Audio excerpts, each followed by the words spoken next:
Hello, my name is Daniel Temez. Let me ask you a question real quick. Do you think you are a good public speaker? Now, with that question, it's rhetorical, so you don't have to answer it. Let me go through a couple things that show the attributes of a good public speaker. When you're speaking, make sure you're speaking clear into the audience. Make sure you're not reading word for word. When you write stuff down, don't read as if you're reading a book.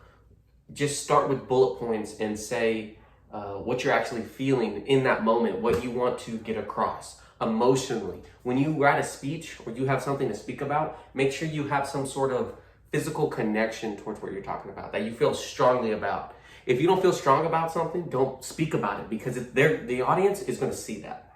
And that's not something that you want to portray to them. One of the strongest ways to convey a importance of something that you're saying is leave a pause. As you see what I just did there? The importance of a pause is in order to let the audience know that what you just said, they need to think about. They need to understand, they need to take in, because it's important. Something that means a lot to you, and the audience can see that. If you just go through it as if, it's something that you don't really care about, no pauses, no climax, there's no point in it.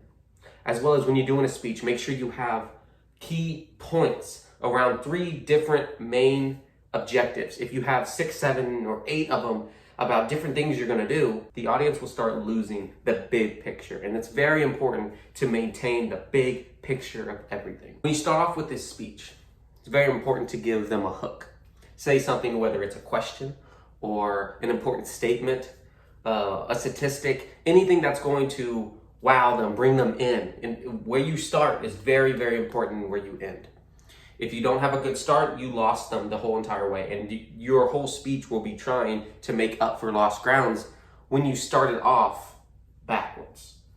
That's why it's important to get the audience attention right as you start. Make sure you gather enough information. If you're just reading stuff and saying things that you came up with, the audience is going to see that. They're going to read right through it and not believe you. You're not going to be held reliable. You need to put sources to back it up. You need to name drop people if you have to, such as famous quotes by people, things like that everybody else can relate to, because that may have some sort of emotional effect on them as well as you. When you're going into a speech, it's important to think about the good things, what all you're wanting to get across in the amazing story that you have.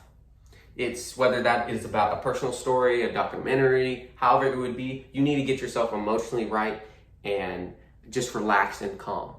Don't just be blunt and talk like this, because nobody wants to hear a speech with somebody rambling on about things they don't really care about.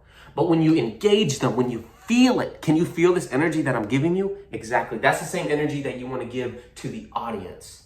Not just on a camera, whether they're watching it or in a live audience. You need to make sure that you can portray your energy to them so they can feel it. Once they feel it, you got them. They're going to believe whatever you say. You can say some of the craziest stuff, and they're going to be right on board with you. And I guarantee you that. When you speak with your chest up. Don't look down. Look at the audience or above the audience. Speak out broadly. Make sure that it's not as if you're talking down to them, but as if you're including them. Nobody wants to feel lesser. You want to include them in everything that you do. And that's very important. The documentary video that I watched really helped me, and it shows key attributes of speeches. And I believe that if you stick to those, you'll be one of the best public speakers you can ever be. Thank you so much. And Daniel Temez signing out.